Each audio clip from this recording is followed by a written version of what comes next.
প্রিয় ছাত্রছাত্রীরা, তোমরা যারা West Bengal board of secondary education বা পশ্চিমবঙ্গ মধ্য শিক্ষা পর্ষদের অধীনস্থ মাধ্যমিক পরীক্ষায় উত্তীর্ণ হয়েছ,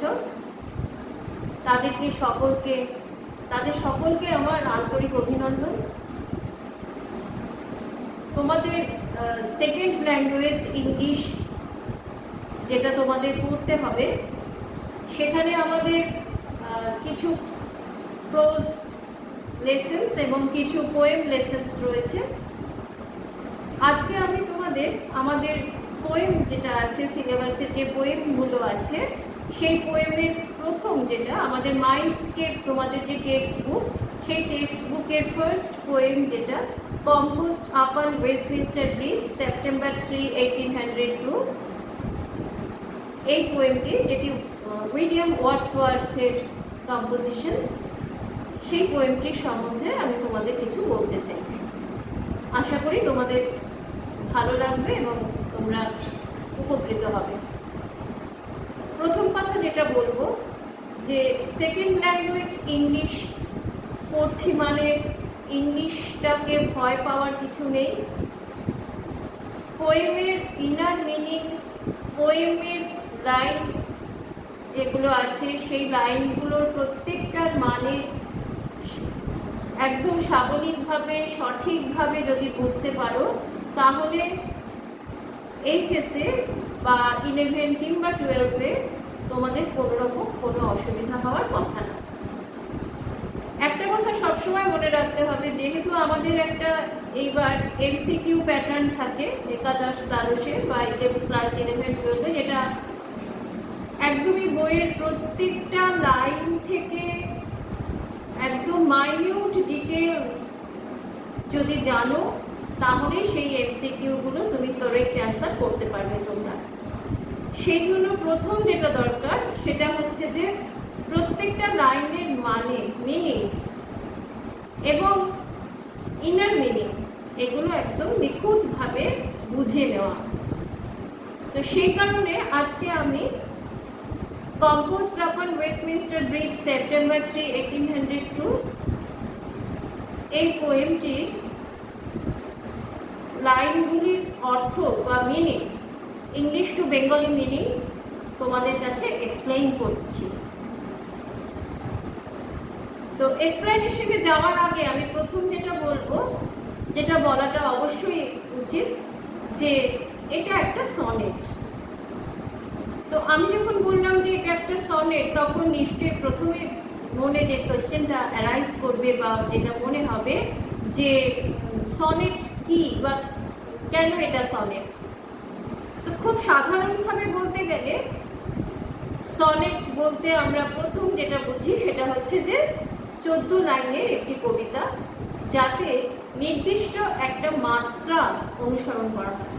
নির্দিষ্ট প্রতিটা লাইনে নির্দিষ্ট মাত্রা অনুসরণ করা হয় এবং এর যে ছন্দটা, এর যে লাইনটা, এটা একটা নির্দিষ্ট স্কিম বা প্রসেস মেনে থাকবে। মানে অল ওভার পোয়েমটাতে একটা নির্দিষ্ট ছন্দ বন্ধন বা রাইম স্কিম থাকবে, সেটা ফলো করেই চলবে পোয়েমটা, এবং এটা 14 লাইনস হতে হবে। খুব সাধারণভাবে বলতে গেলে সনেট বলতে আমরা এটাই বুঝি। এবার আমরা যে পোয়েমটা পড়তে চলেছি, composed upon Westminster bridge September 3, 1802, এই পোয়েমটার ক্ষেত্রেও আমরা দেখব যে এখানে 14 লাইনস আছে। পোয়েট ওয়ার্ডসওয়ার্থ একটা নির্দিষ্ট রাইম স্কিম ইউজ করেছেন। এবং আরেকটা যে কথা, যেটা সনেটের আরেকটা কন্ডিশন বা আরেকটা শর্ত, যে এখানে 8 এবং 6, প্রথম 8 লাইন এবং পরের 6 লাইন, অর্থাৎ অক্টেভ এবং সেস্টেট। যেটা সনেটের প্রথম 8 লাইন সেটাকে অক্টেভ বলা হয়, আর পরের 6 লাইনকে সেস্টেট বলা হয়। এই 8 আর 6 লাইন বা মোট 14 লাইন, তাকে 8 আর 6-এ ভাগ করা হয়। সেই অক্টেভ সেস্টেট যে ডিভিশনটা, এটা এই পোয়েমে মেনটেন করা হয়েছে, মানা হয়েছে। এবার এটার যে রাইম স্কিম, সেই রাইম স্কিমটা কিভাবে নির্ধারণ করতে হয়, কিভাবে এই যে আমি বললাম যে রাইম স্কিম ফলো করা হয়, এই রাইম স্কিম ব্যাপারটা কি সেটা আগে বুঝে নাও। যদি পোয়েমটা থাকে সামনে তাহলে তোমরা বইটা খুললেই দেখতে পাবে যে এই পোয়েমের লাইনগুলোর এন্ডিংটা, প্রত্যেকটা লাইনের এন্ডিংটাকে আমরা অ্যালফাবেটিক্যালি একটা নেমিং করে থাকি, অ্যালফাবেটের স্মল লেটার দিয়ে আমরা নেমিংটা করে থাকি। যেমন আমাদের এই পোয়েমটার ক্ষেত্রে আমরা দেখছি যে ফার্স্ট লাইনের লাস্ট ওয়ার্ড ফেয়ার, মানে এয়ার এন্ডিং হচ্ছে। ফার্স্ট লাইনের ফেয়ারের সাথে ফোর্থ লাইনের ওয়্যার, এটা সেম সাউন্ডিং এন্ডিং হচ্ছে, সেম সাউন্ডে এন্ডিং হচ্ছে।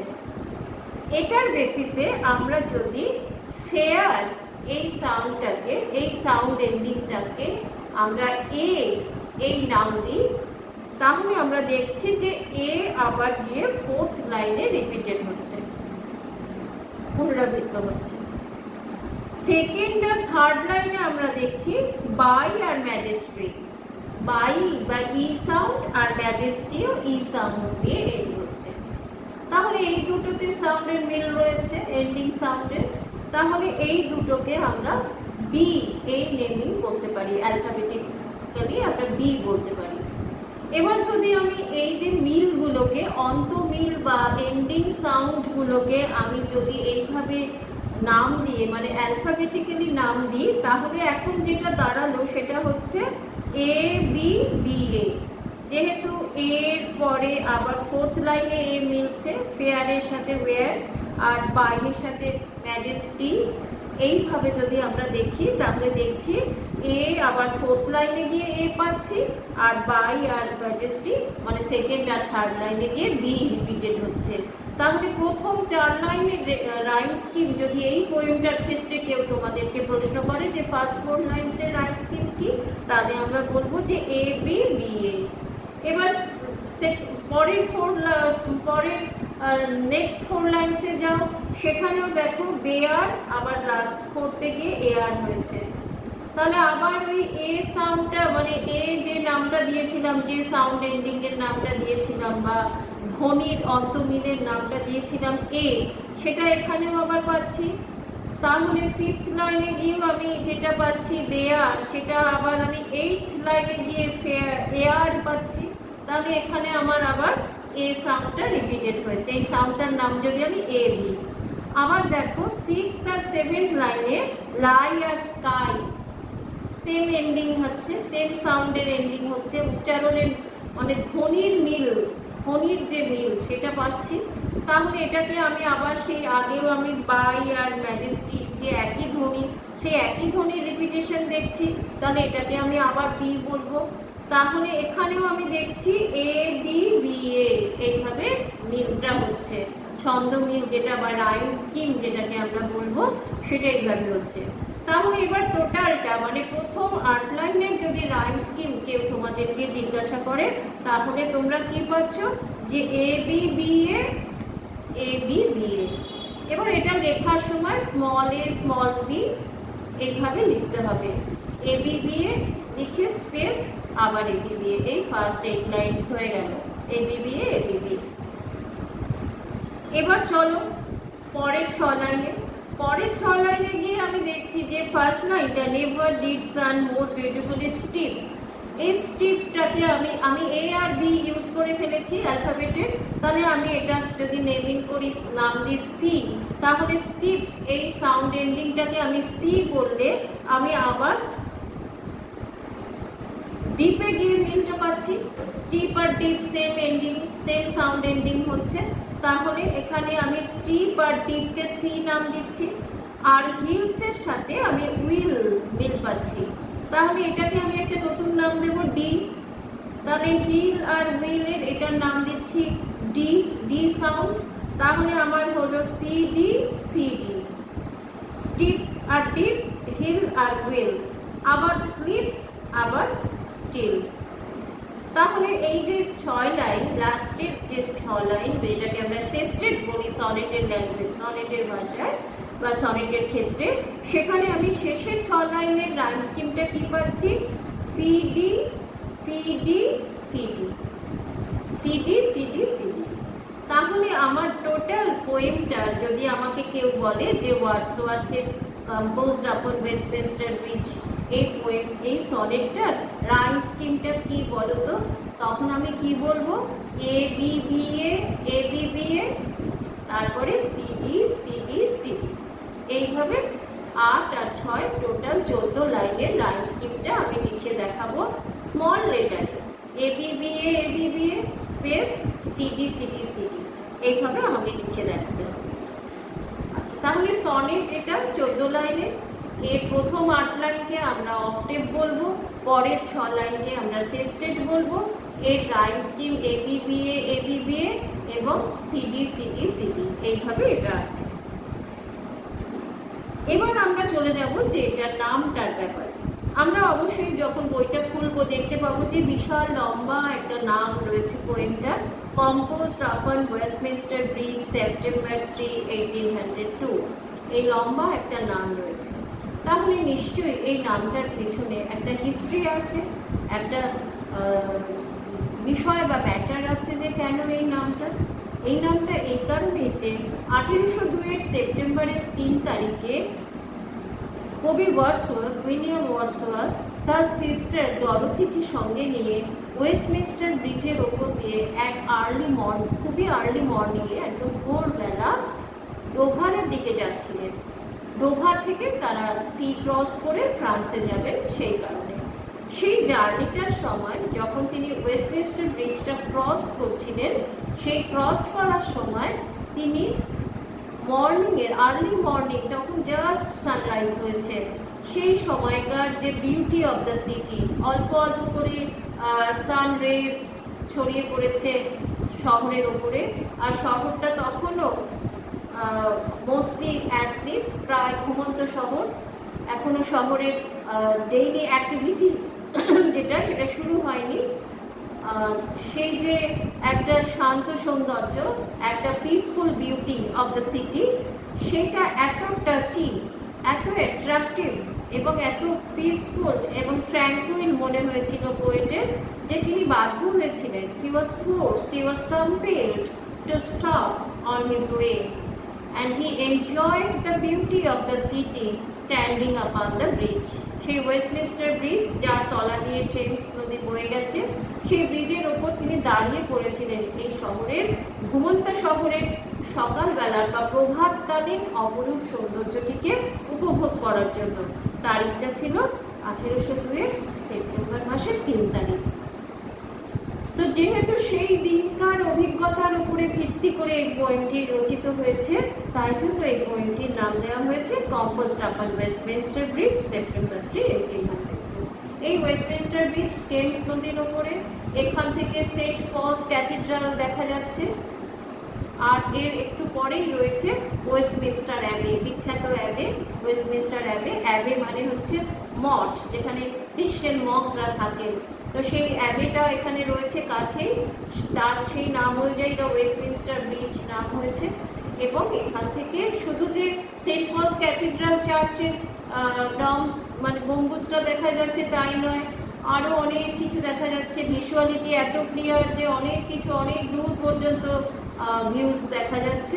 তো সেই যে একটা marvellous beauty of the early morning, সেটার মধ্যে পোয়েট দুটো জিনিস দেখতে পেলেন।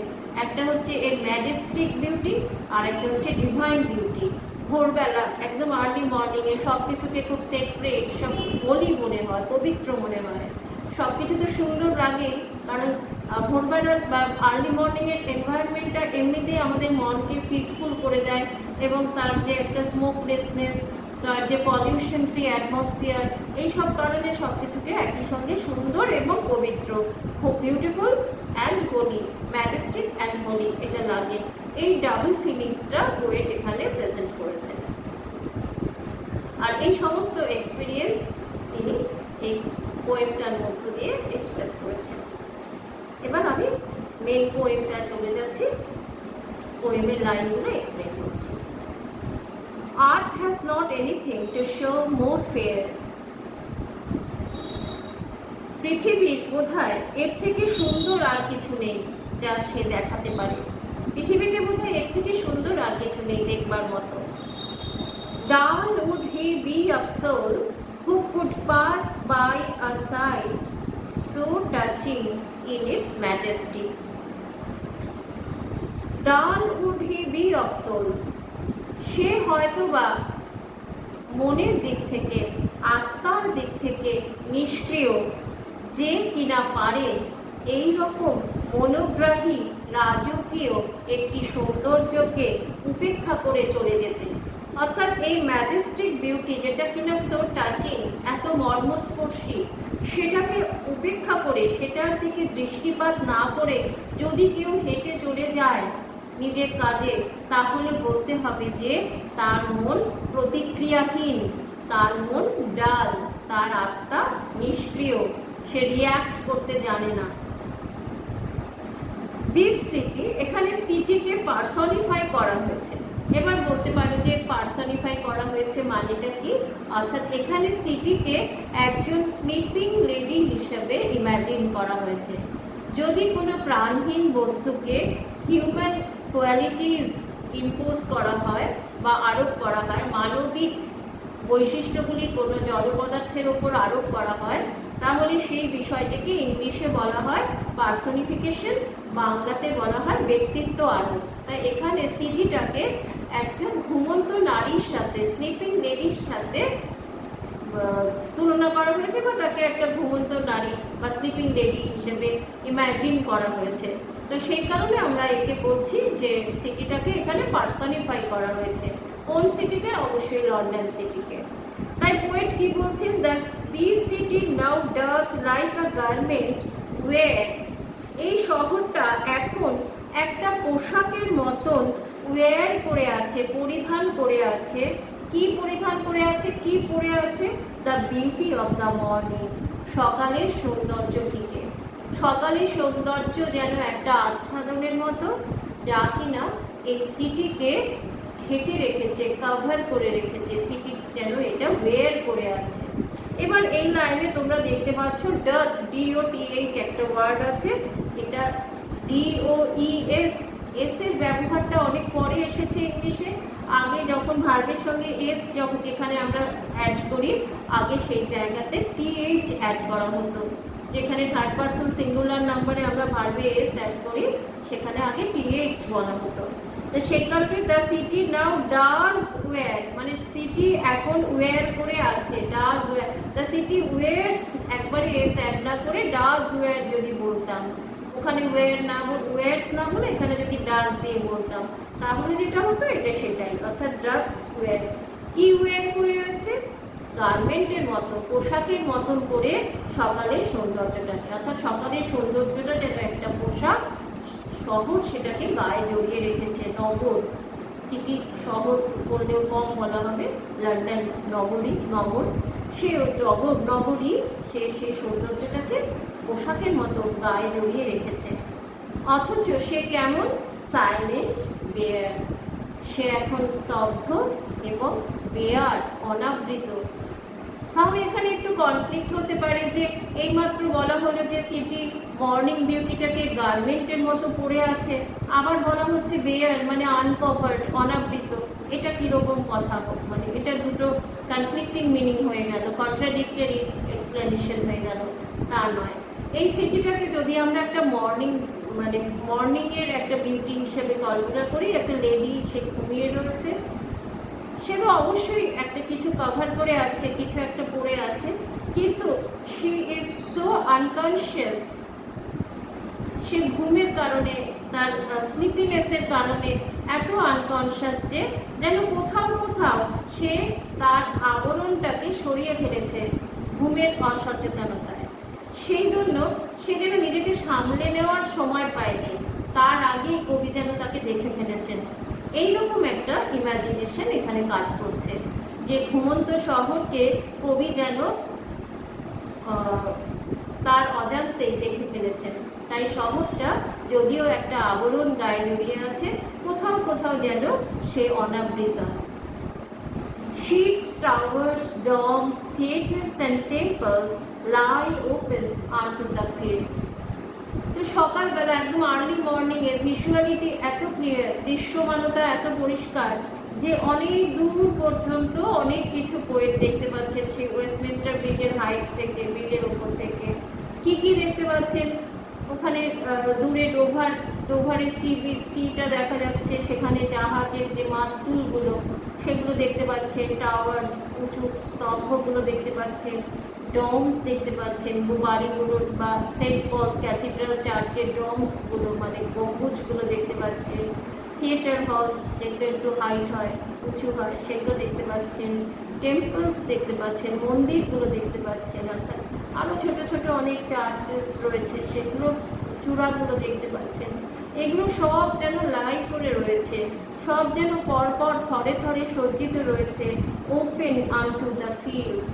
যত দূর দৃষ্টি যায়, যত দূর পর্যন্ত মাঠ ঘাট পর্যন্ত চোখ যায়, যত দূর তাকানো যায় তত দূর পর্যন্ত তিনি এদের স্পষ্ট ক্লিয়ার দেখতে পাচ্ছেন, ওপেন রয়েছে এরা, যেন পরবর্তী সময়ের যে ধোঁয়া মিশ্রিত বাতাস, ধোঁয়াশা বা কুয়াশা এদেরকে এখনো ঢাকা দেয়নি, তাই এরা ওপেন রয়েছে, ক্লিয়ার রয়েছে। অর্থাৎ visuality is so clear that the poet can clearly view the ships, the towers, domes, theatres etcetera. আর একদম পুরো আকাশ পর্যন্ত, দিগন্ত পর্যন্ত, যেখানে স্কাই আর মানে যেখানে হরাইজন্টাল লাইন, সেই স্কাই পর্যন্ত যেন সব কিছু তিনি পরিষ্কার দেখতে পাচ্ছেন। All bright and glittering in the smokeless air. Morning rays activity এখনো, ডেইলি অ্যাক্টিভিটি এখনো শুরু হয়নি, যে কারণে এয়ারটা স্মোকলেস রয়েছে, পলিউশন ফ্রি। এখনো ইন্ডাস্ট্রিয়াল ওয়ার্কস শুরু হয়নি, কলকারখানার চিমনি থেকে, হাউস হোল্ড কিচেন থেকে কিচেনের চিমনি থেকে ধোঁয়া বেরোনো, এগুলো এখনো শুরু হয়নি। আর টাইমটা বুঝতে হবে যে জাস্ট তখন ইন্ডাস্ট্রিয়ালাইজেশন হয়েছে ইউরোপিয়ান কান্ট্রিজগুলোতে, তো যেখানে অনেক কলকারখানা গড়ে উঠেছে, সেই কলকারখানাগুলোর চিমনি থেকে অনর্গল ধোঁয়া বেরোয়। এই টাইমটা, যে সময়টার কথা বলা হচ্ছে, একদম মানে 19th সেঞ্চুরির বিগিনিং, তখন সবে ইন্ডাস্ট্রিয়ালাইজেশন হচ্ছে। তো সেই সময় চারিদিকে ধোঁয়া, কলকারখানা চিমনির ধোঁয়া, সেটা যেহেতু এখনো ডেইলি অ্যাক্টিভিটিসগুলো শুরু হয়নি, সেগুলো এখনো বাতাসে ছড়িয়ে পড়েনি, তাই এয়ারটা এত স্মোকলেস যে সব কিছু ফার্স্ট রেজ অফ সান পেয়ে, মানে সূর্যের প্রথম কিরণ পেয়ে যেমন উজ্জ্বল লাগছে তেমন গ্লিটারিং লাগছে, ঝকঝকে লাগছে। Never did sun more beautifully steep in his first splendor, valley, rock or hills. তো পোয়েটের মনে হলো যে সূর্য যখন প্রথম কিরণপাত করে জাস্ট আফটার সানরাইজ, তখন তো উপত্যকাগুলিতে শিলাতে পর্বতে ছোট ছোট পাহাড়ের চূড়ায় তার প্রথম কিরণ ছড়িয়ে পড়ে এবং সেগুলো সুন্দর লাগে, তাই আমরা সানরাইজ দেখতে যাই হিলসে। কিন্তু এখন পোয়েটের মনে হলো যে হিলসে তো সানরাইজ খুব সুন্দর লাগে, এটা তো ঠিকই, কিন্তু এখন পোয়েটের মনে হচ্ছে যে আগে কখনো কোনো পর্বত চূড়ায়, কোনো উপত্যকায় কিংবা শিলার ওপরে সূর্যের প্রথম আলো এত সুন্দরভাবে, এত সো বিউটিফুলি কখনো স্টিপ হয়নি, আলোতভাবে এসে পড়েনি। ফার্স্ট স্প্লেন্ডার, সূর্যের প্রথম সুন্দর কিরণ আর কোথাও এত সুন্দরভাবে পড়েনি। আজ যেরকমভাবে এই শহরের সমস্ত গির্জা, সমস্ত মন্দির, চূড়া, শিপস, টাওয়ার্স, থিয়েটার্স এগুলোর উপরে এসে পড়েছে। Never saw I, never felt. Never এখানে NE অ্যাপোস্ট্রোফ ER আছে, এখানে ভিটা আনটোল্ড আছে বলে অ্যাপোস্ট্রোফটা ব্যবহার করা হয়েছে। এগুলো কেন করা হয়? ছন্দটাকে সমান, মাত্রাটাকে সমান রাখার জন্য। এখানে ভিটা সাউন্ডটা অফ করে প্রোনাউন্স করতে হবে। Never saw I, never felt a calm so deep. আমি এত সৌন্দর্য কখনো দেখিনি, আর এত গভীর প্রশান্তি কখনো অনুভব করিনি। A calm so deep, I never felt a calm so deep. Prose ফর্মে যদি বলি যে আমি এত গভীর প্রশান্তি মনের মধ্যে আর কখনো অনুভব করিনি, যেটা আজকে করলাম এই আর্লি মর্নিংয়ের এই সিটির বিউটিটা দেখে। ডিয়ার গড, হে প্রিয় ঈশ্বর, the very houses seem asleep. যে কোনো বিউটিফুল জিনিস, যে এনিথিং বিউটিফুল, সেটা যখন হোলি হয়, সেক্রেড হয়, তখন আমরা তাকে ইকুয়ালাইজ করি কার সাথে? গডের সাথে। আমাদের গডের কথা মনে পড়ে যায়, গডলি মনে হয়, হেভেনলি মনে হয়, এভরিথিং স্বর্গীয় বা ঐশ্বরিক মনে হয়। তো এখনও ঘুমন্ত শহরের সৌন্দর্যটাকে ডিভাইন মনে হলো পোয়েটের, তাই গডকে তিনি রিমেম্বার করছেন। The very houses seem asleep. শহরটার যেহেতু ঘুম ভাঙেনি, লোকেদের ঘুম ভাঙেনি, সেই বাড়িগুলোকেই যেন মনে হচ্ছে তারা ঘুমিয়ে আছে, অর্থাৎ the dwellers of the houses are asleep actually, বাড়ির বাসিন্দারা তারা ঘুমন্ত, কিন্তু কবির মনে হচ্ছে যেন বাড়িগুলোই এখনো ঘুমিয়ে আছে, যেহেতু তাদের বাসিন্দারা এখনো জাগেনি। and all that mighty heart is lying still. আর এক বিশাল হৃদয় নিয়ে এই গোটা শহরটা, তাকে যদি এক বিশাল ব্যাপক হৃদয়ের অধিকারী বলে মনে করি, তাকে যদি একটা ঐশ্বরিক ক্ষমতা সম্পন্ন একটা অস্তিত্ব বলে মনে করি, আর ডিভাইন এক্সিস্টেন্স বলে মনে করি, তাহলে সে তার সেই মহান বিশাল হৃদয় নিয়ে সে যেন স্তব্ধ হয়ে শায়িত রয়েছে, তার এখন ঘুম ভাঙেনি। সে তার প্রাসাদ, তার থিয়েটার্স, তার হলস, তার টেম্পলস, তার চার্চেস, তার হাউসেস, এই সব কিছু নিয়ে, এবং the first rays of sunrise, এই সব কিছু নিয়ে সে যেন শায়িত রয়েছে এবং ঘুমন্ত রয়েছে। এই হলো পোয়েমটি, composed upon Westminster bridge September 3, 1802। এই পোয়েমটির অর্থ বা লাইন বাই লাইন মিনিং। আশা করি তোমরা এর দ্বারা উপকৃত হবে, তোমাদের বুঝতে সুবিধা হবে। তোমাদের কোনো রকম কোয়েরিজ থাকলে কমেন্ট বক্সে অবশ্যই জানাবে।